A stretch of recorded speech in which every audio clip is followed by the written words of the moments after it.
Good morning. It is good to be with you guys on the line. We've got still about 5 minutes before class starts. So I'm just going to sit here until it's about that time. So if you guys have any questions about last week or anything like that, feel free to let me know. Some of the some of the content that we covered. So I would love to hear any kinds of questions that you have so that we can talk about that in class. But I'm going to just wait a few minutes and then we'll go ahead and get started like a minute, like 8:50, 8:51 to something like that to give people a chance to hop on.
It looks like people are hopping on here pretty slowly this morning, so we're going to give it just probably actually closer to 8:55 to start just for today. I'm wondering if some people have forgotten that first hour starts at 8:50 instead of 8:55 this semester. But it is good to be online with all of you that are here so far. So we are going to just keep going, keep talking about lifespan development. I know that this is a different platform than we were expecting to be on, but for this week at least, this is where we're at. So if you have questions from some of the lessons from last week that you wanted to talk about before we get started, feel free to type those into the chat. Let us know that you're here also. It's always a fun thing to see. And we'll get started in just a few minutes.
Good morning. It's good to see some of you guys pop in online today.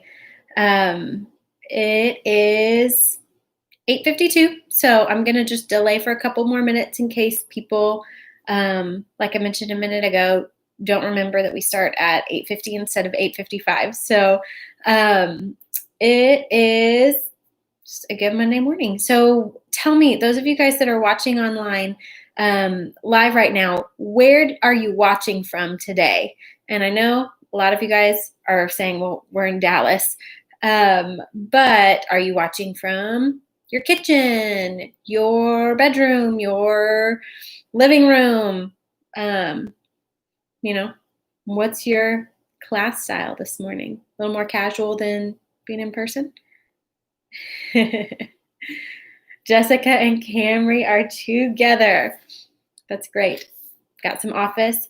I am in my living room. We are getting ready to move. And so depending on how long we are online, if it's longer than this week, you may see some, backgrounds change around just because we are in process in life right now. But sounds like we've got a lot of offices, living room, all over the place.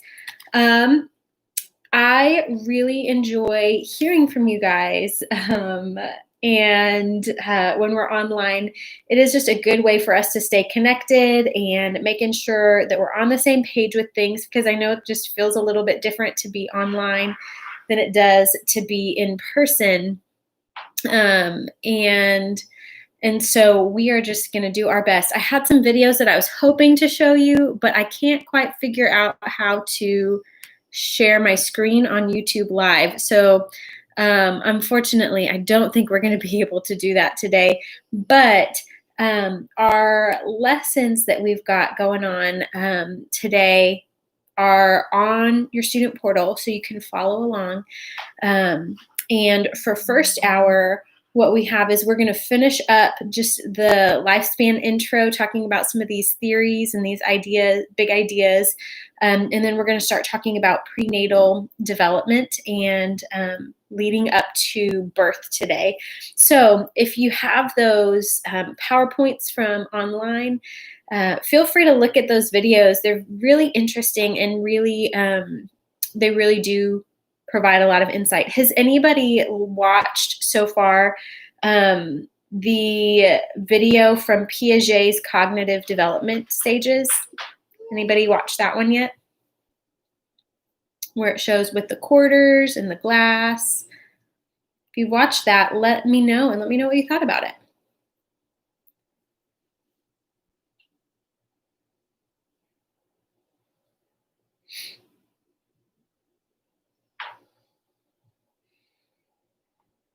We've got a yes from David. What'd you guys think?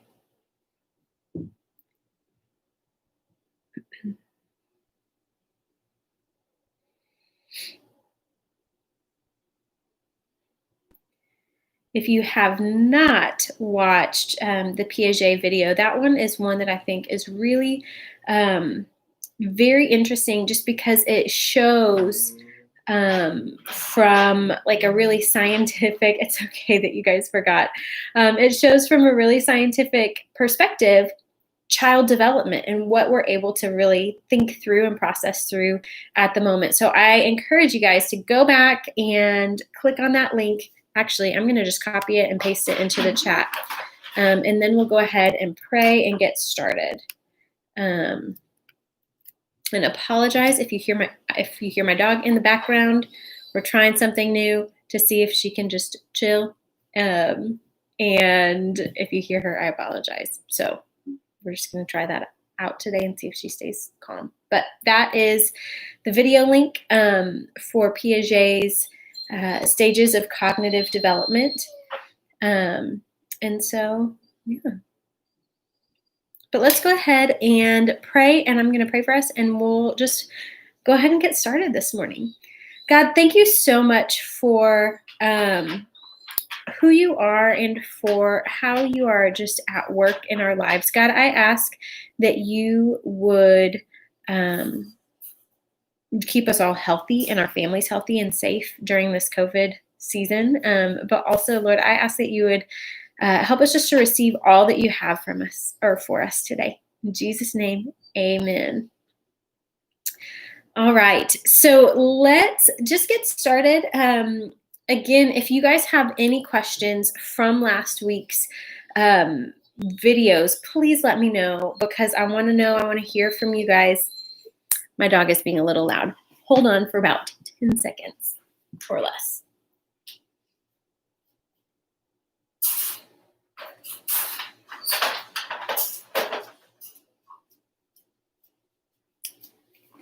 Okay, we'll see if that fixes things. So we are going to just continue moving forward. But if you do have questions about, like, especially if she comes around, I will show her to you. But I'm hoping that she just kind of settles down. She likes attention when I'm home, so apologize about that. But if you have questions about Erikson's stages, go ahead and ask those. If you have questions about Piaget's, especially, or nature versus nurture, what we have talked about up to this point, let me know. Today, we're going to move forward and start talking about a couple of those other developmental stages and theories. And there are videos that go along with it. But again, I can't figure out how to share my screen on YouTube Live. And so I can't show those to you, but you can definitely watch them during the break. And they're pretty short, so you should be able to go for that pretty easily. But the first one on your slides that I want to start with today is Skinner's operant conditioning theory. Okay, so we're like hopping right back into those theories today. And for Skinner, B.F. Skinner was his name. You do not have to memorize that name. But he came up with a theory just trying to explain, why do people do the things that they do? How do we reinforce behavior? And so this one is really interesting, that a lot of parenting groups and books and ideas have come out of.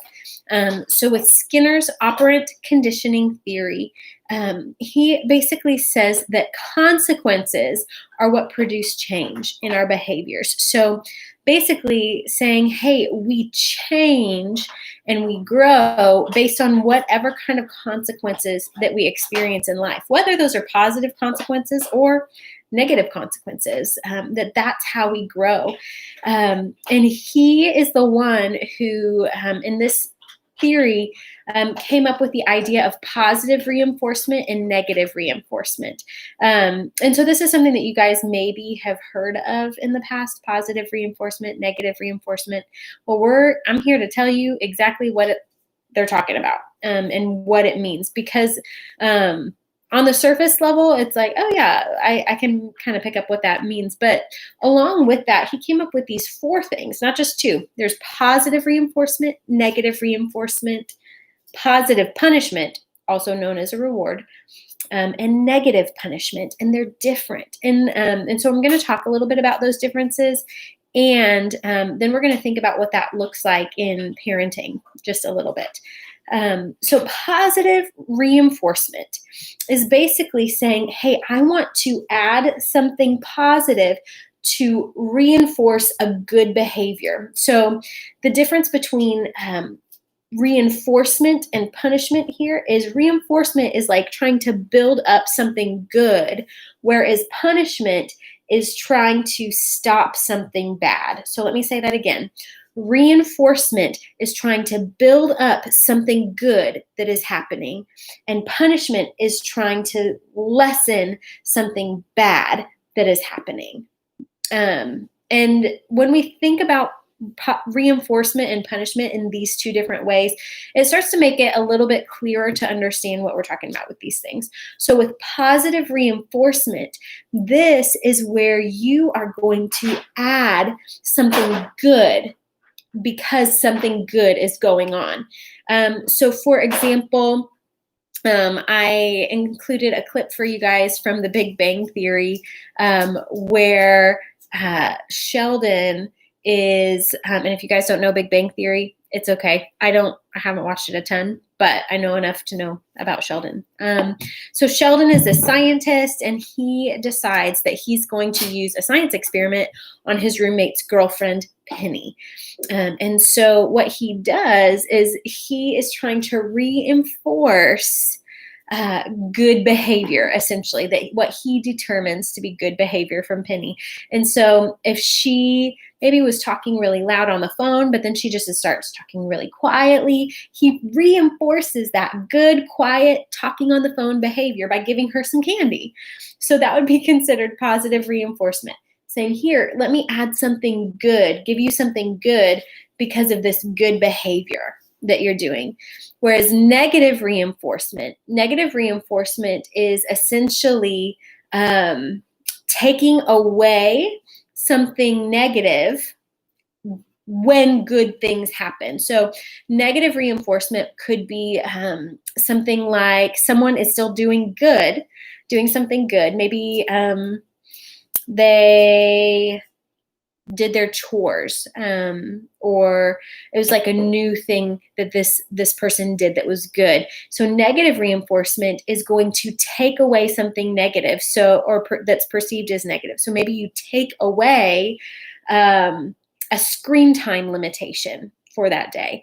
That's negative reinforcement because you're taking a limitation away. You're taking it's not, and the positive, negative, we're not talking about good, bad.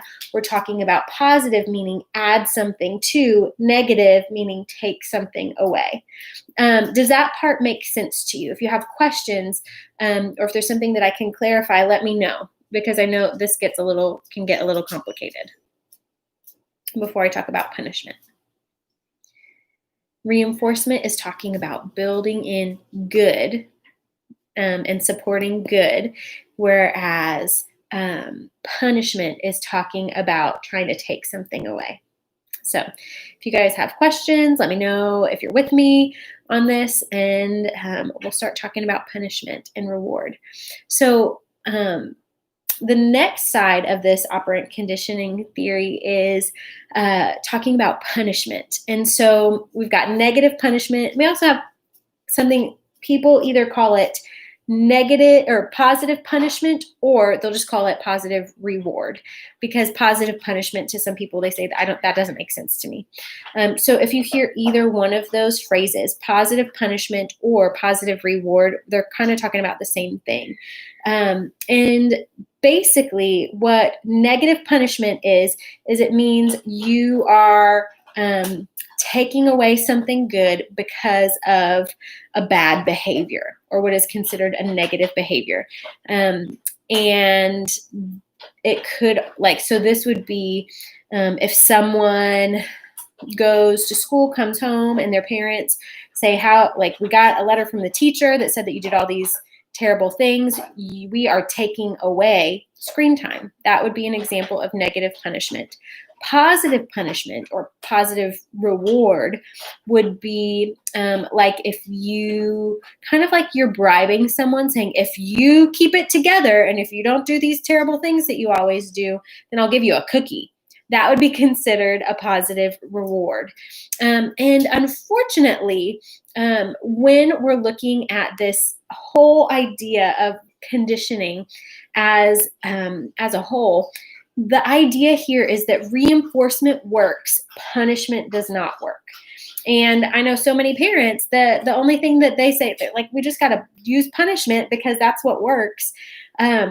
What has been shown to happen is that when you are just trying to go after a negative behavior, what happens is that negative behavior tends to just be suppressed. And as soon as the punishment is taken away, or as soon as the reward is taken away, then that bad behavior just comes right back, because punishment is not actually changing a motivation.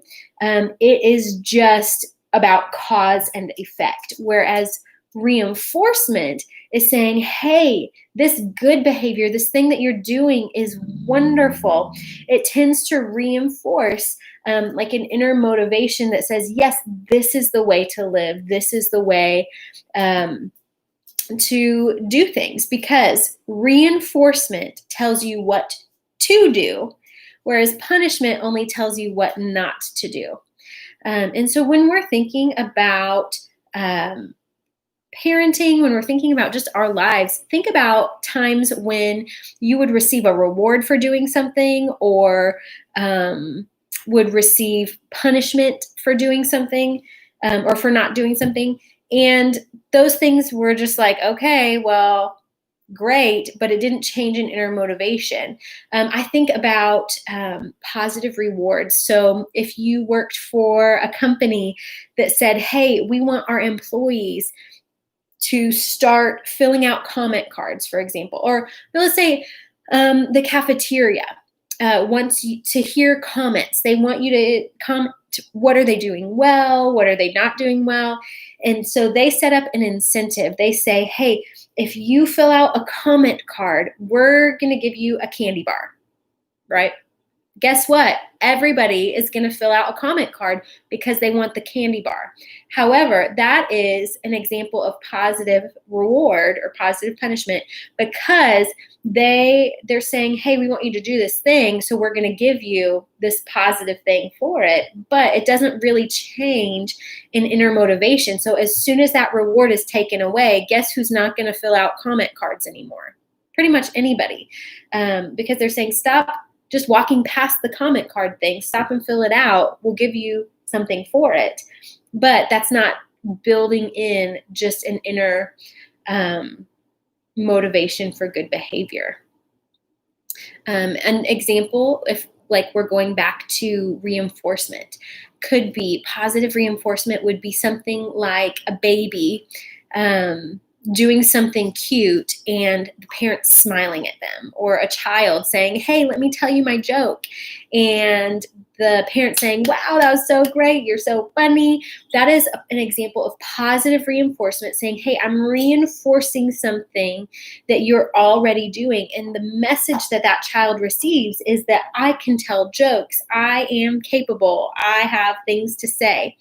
And so that really is kind of a breakdown of positive and negative reinforcement. There's a slide in your PowerPoint that shows an example of negative reinforcement. And then on the one side in that PowerPoint, you have someone who is getting a complete sunburn. And the person on the other side does not have a sunburn because they put on sunscreen. And so negative reinforcement is something that is saying, hey, let me strengthen a behavior that's going to avoid something negative. So that sunscreen, that sun lotion is something that is going to remove something negative. So because they're not getting a sunburn, they're like, oh, okay, well, I'm going to continue to use this sunscreen. Lucas, you can't hear me. I'm so sorry. Can other people hear me? Or am I quiet? Also, here is Lucy.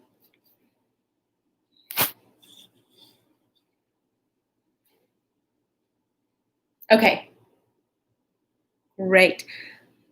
Lucas, I don't know what's going on. Okay. So I'm going to keep going. That was Lucy. You saw her. She growled a little bit. I don't know why, but so what I want to think about now, and what I want to hear from you guys, is thinking about this whole positive, negative reinforcement. I want to hear, what does that mean for us as Christians when we're thinking about reward, punishment, reinforcement? How does that all relate to raising a family, and knowing like what the Bible teaches about raising children, discipline, boundaries? How does that relate? What do you think?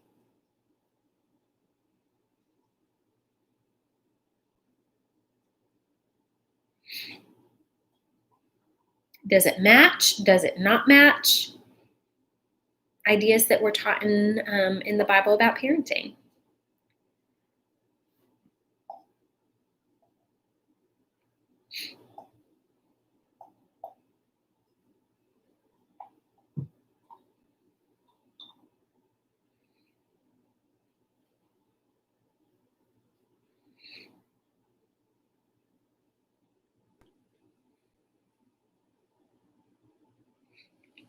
Well, I can tell that it's a little harder to answer this one.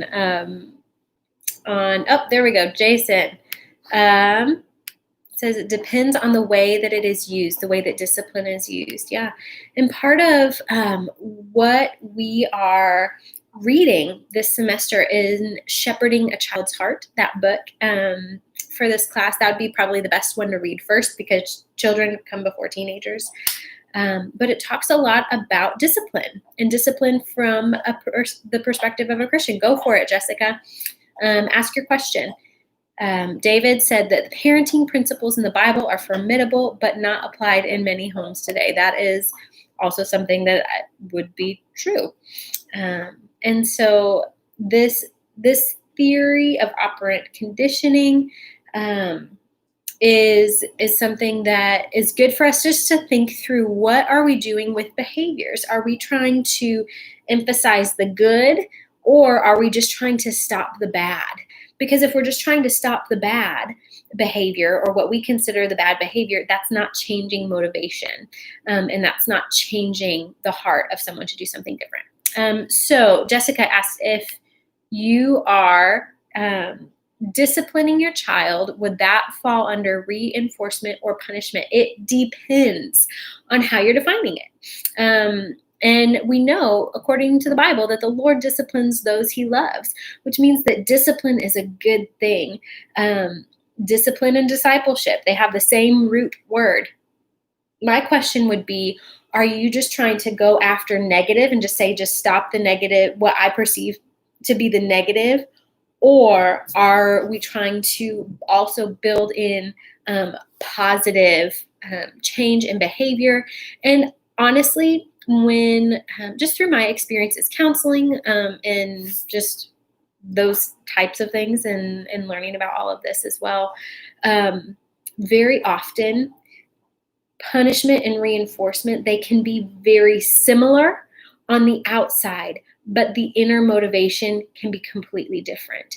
And so very often it is, what I've seen is that it's the parents that are the ones that are kind of instilling good behaviors with an understanding of why these certain behaviors are good, or they're just saying, let me punish and discipline and kind of beat down self-esteem, self-worth, saying just listen to me and don't, your own thoughts, your own opinions don't matter. And that's a temptation of, I think, a lot of parents a lot of the time, because sometimes things are just hard and you just want your kids to sit down and be quiet.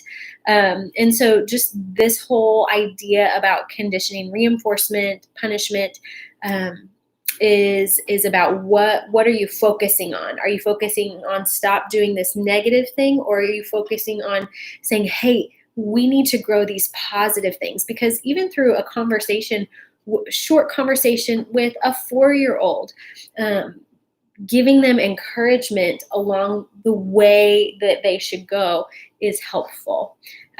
Jason, you're right. Cultural discipline can be viewed differently, depending on cultural backgrounds. But I think as believers, we also have this responsibility to say, okay, let's look at beyond just our cultural norms and ask ourselves, okay, what does the Bible teach about how we should be raising little humans? Because ultimately we are raising children to know the Lord and have hearts that are turned towards him. Michaela, you said, as I was reading, I was shocked that giving rewards to children just for doing good instead of doing bad, we don't change the heart of the child, and it may be only for a reward. Yeah. And so with shepherding a child's heart, it really does focus on our role, the adults' roles as pastoring and shepherding children towards the Lord. Because if you think about that, even for us as believers, we don't just choose the Lord because of eternity. We don't just choose Jesus saying, well, I just don't want to go to hell. We choose him out of that love relationship and out of so much more than just blessings that we get from him. And people who say, hey, I choose Jesus, and for them it's all about just receiving the blessings, that faith tends to experience quite a few difficulties, as opposed to faith that is grounded in love and relationship. And saying, hey, I strive to look more and more like Jesus, and have these good behaviors, good spiritual life, because of a heart for him. So let's move on and talk a little bit about social cognitive theory. You said these are not on the PowerPoint. They should be, because I just re-uploaded it, I think, this morning, or it should be on your intro PowerPoint. So this is on your intro PowerPoint still. And then we're moving on to infancy after this. But Bandura's social cognitive theory, this is another one. This has a Bobo doll experiment. There's a video. It's called the Bobo doll experiment. I really encourage you to watch it. And this theory is something that shows up in our world a lot. And with this, the idea is that we learn our behaviors through our environment, and our thinking really matters in this. Social cognitive theory focuses on what's called observational learning, saying, I learn by what I see. I process what to do based on what I see. And this experiment that Bandura did to kind of show that this is accurate, or is something that goes on, it would not be allowed today. It would be completely illegal.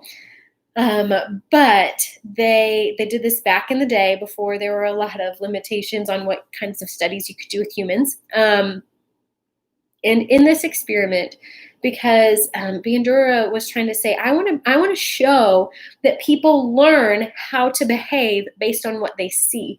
What he did was he did a study with children and put them in a play therapy room, and there was this little bouncy ball. It's called a Bobo doll is what it was called, but it's essentially those blow up things that you can punch and they fall over and then can pop back up. So you punch them and they come back up. Beatrice, I will grab those references. I don't have them right offhand, but I will grab those and send them out about just discipline. I think about train up a child in the way he should go. I think about the Lord disciplines those he loves, but I will get those verses for you, as well as in your textbook. Shepherding a Child's Heart will have a lot of those as well. But the Bobo doll, back to the Bobo doll. What this experiment was to see what happens when children observe violence versus not violence. How does that influence what they do? So what they did was they got a child, put them in this play therapy room with an adult, and in half of the rooms, what would happen was the adult would start punching this doll, punching it, picking it up, maybe throwing it around, just being a little bit more violent towards it, like that, just punching it, and then they would leave the room. And the other half of the children in that experiment did not have. The adults didn't do anything. They just kind of were around. And what they found was that the children who observed the adults kind of hitting this doll, when the adult left the room and left the children to themselves, the children were highly more likely to then be really aggressive towards that doll, not just punching it like what they saw, but then taking it to the next level, like picking it up, throwing it across the room, I think taking another toy, hitting it. Whereas the children who did not observe that behavior didn't do any of that. And so it's interesting to even see, in studies since then have shown, for example, people who play violent video games tend to have a much higher threshold to view like disturbing, violent things in the news with a less a less shocked reaction. And so this theory of observational learning has been shown that yes, people do learn how to behave based on what they see. And so this video, it's like I said, it's a quick video from these experiments a long time ago, but it shows just an example of how we learn as humans based on what we see, which I think gives us a big challenge, like a good challenge with people that we're around. Who is learning from our own behaviors? Who is watching us? Who are we watching to see what is appropriate ways to behave and live? And this could go even beyond just appropriate things to do or not do. It could even go into what clothes are appropriate to wear or not wear in certain situations. And so this is just one of those things that is a good thing for us to think about. How do I learn? How do I decide what to do in different circumstances? The next theory, going to just continue moving right forward because I want to make sure we get through them today. You don't have to memorize these names, but there's another video for you in here. And this one is the ethological theory. Konrad Lorenz and John Bowlby.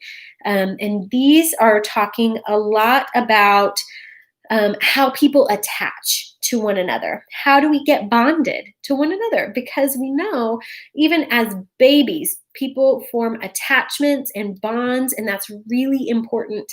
There have been some scientific studies that have been done recently that I've read, just seeing how attachment to God influences our lives, and it's shown that as we are, like when we have a closer attachment to God, that it helps us to have hope. It helps us to see positive things in our lives. It helps with mental health, and so attachment is something that people have looked at for a long time.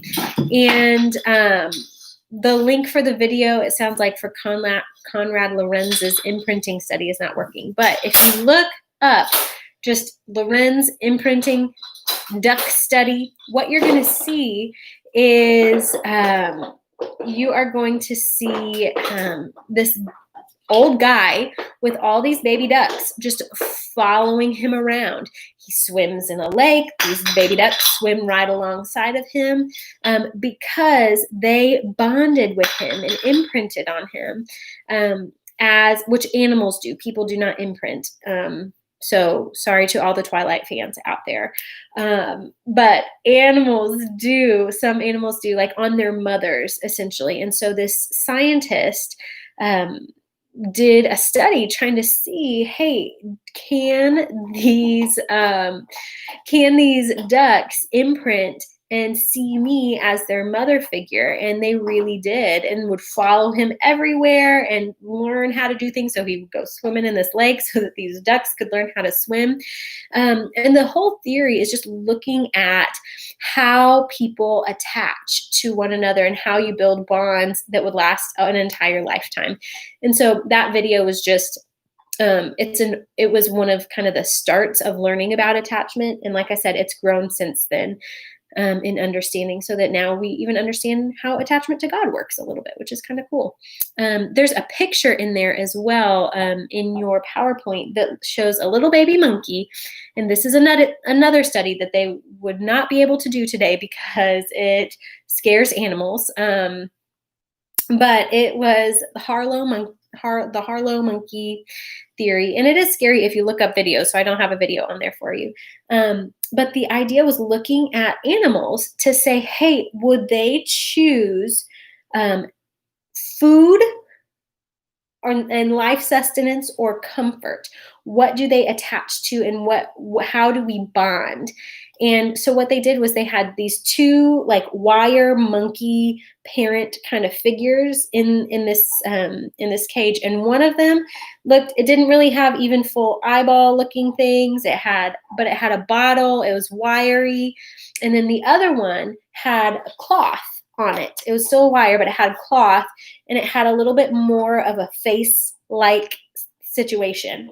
And if you're looking at the PowerPoint, you can tell it's like it was old. It happened a long time ago because it really looks like 70s style technology. But what happened was this baby monkey would go, and it would just on a regular basis, it would go and it would drink from the bottle from like the monkey wire monkey mom that that was just had that food, but then would go over to the comforting monkey mom just to hang out. And then they would introduce something scary, like I think is like a robot dog or something like that, something weird, and scare the baby monkey. And they would see that 100% of the time, pretty much, that monkey will go to get the comfort mom because of that closer attachment to that one than the one that just had food. So for those of you that think that this stuff is interesting, awesome. Those of you guys that are like, why are you talking about this?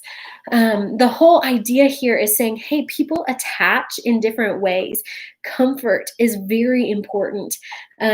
Maybe even more important than just life sustenance. And if we think about even our relationships with others, things that tend to mean more to us are not necessarily just saying, hey, my physical needs are met, but also my emotional needs are very important as well. And so when we even just look at the Lord, we get to see how kind he is to us in meeting all of our needs, and how he says that he meets all of our needs according to his riches and glory, that it's not just enough to say, hey, I'm going to provide food and shelter for you, but I'm also going to be a relational God, because that is at the heart of so much. And so as we're kind of summing up all of these theories and things that we've talked about thus far,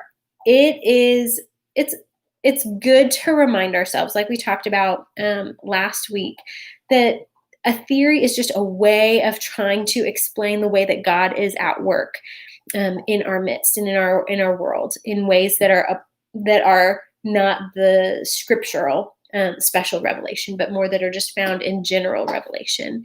And so no one theory is going to explain how do people work, how do people grow, how do they change. And we all need to have just a lot of critical thinking skills as we are approaching some of these theories, thinking, how does this apply to the Word of God? How do we see this played out in our cultures? How do we see this, some of these theories played out in our families even? And we can really just evaluate for ourselves what we think about some of that stuff. So what I want us to do, we've still got 10 more minutes. 10 minutes? Yeah. And so I am going to have us start talking about prenatal development and leading into birth. And what I want you to do between now and Wednesday is to watch. There's a TED Talk that I uploaded for you guys on your student portal. It's called, I think it's called What We Learned Before We're Born. And so I think that that's going to be, just if we were in person, we'd have a good discussion about it. But I want to hear from you guys on Wednesday, what you learned, what stood out to you. So just kind of writing that in the chat when we start class on Wednesday, just talking about all the learning that happens before we're even born. And this is important that we learn about development that happens before we as people are born, because as we were talking about nature and nurture, that both of those things are influencing factors, because we live of just the world that we live in, where things go wrong sometimes or are not God's ideal, that we're able to just kind of gain a broader understanding about where do people kind of learn how to do things, or pick up on language even a little bit before they're born, metabolisms and things like that can be really impacted before birth, that then impacts people for an entire lifetime. So go ahead and watch that TED Talk. I think it's about 10 minutes, 15 minutes. But talking about prenatal development, I'm going to just go ahead and start talking about that. This is a PowerPoint that is in your student portal. I uploaded it for you guys this morning, so you have access to it. And so what we are going to talk about on Wednesday, just hearing from you guys about the TED Talk and what you think about it, is that learning really does begin in the womb. And the body and the mind really do need to work together to survive after birth. But unfortunately, there are a lot of things that can negatively influence growth and development. And like before birth, before we're talking about birth here. And one of those big things is called teratogens. Now, this is bolded in your PowerPoint. You need to know what this is for your midterm. So just, you need to know it. Because a teratogen is really anything that can potentially cause a birth defect or negatively alter cognitive and behavioral outcomes, meaning it's like any agent, any outside kind of thing that can cause a physical or cognitive or behavioral birth defect, essentially. So it could, so some examples of this could be drugs, incompatible blood types between the mom and the baby, environmental pollutants, infectious diseases, nutritional deficiencies. So like if that mother was living in a place where there's just complete famine, maternal stress, advanced maternal and paternal age, all of these kinds of things can have negative influences on a baby that is born, and then it can just impact them for a lifetime. I think there has been a study or studies that were done on babies that were born to mothers who were pregnant and in New York City during 9/11 in 2001, and seeing what are are there any kind of common things that those kids, now adults, experience or have gone through. And I believe that there are higher levels of anxiety and attention deficit disorder in those children, where the moms had experienced this trauma and this high anxiety, high fear, and seeing that some of that really did influence their children, and not like to an extreme level, like they're traumatized or anything, but just a higher likelihood of experiencing some of those things. So a teratogen is something, like we said, it's something that is from the environment that can negatively impact that child. And the things that really impact it would be the dose, which means how much of it. Like the greater the amount, the greater the effect of it. Genetic susceptibility, and the time of exposure. So for example, different teratogens have bigger effects in life at different points of prenatal development. So for example, alcohol, fetal alcohol syndrome, really, and we'll talk about that in just a little bit, but that's something that has the alcohol intake then could have a bigger effect on that child at different stages of development. There is a picture in there in your PowerPoint that just kind of shows at different stages of development when are those critical times for development of certain things. And I'm not going to lie, when I found out I was pregnant, I was thinking about this PowerPoint, and I actually went back to look and double check. I'm like, when do these things really develop? And those first 2 months, those first 8 weeks, especially, but then on into the first 12 to 16 weeks, are really critical for all of like this brain functioning and just all of these really core functions of a baby. And so for mothers who maybe don't even know that they're pregnant at that point, and are continuing on with a lot of negative behaviors, like if we're talking drugs and alcohol specifically, then those children have a higher likelihood of experiencing either birth defects or a higher likelihood of miscarriage. And drugs can really be big influencers here when we're talking about teratogens. And so we're talking both about prescription and non-prescription drugs. Apologies for my dog.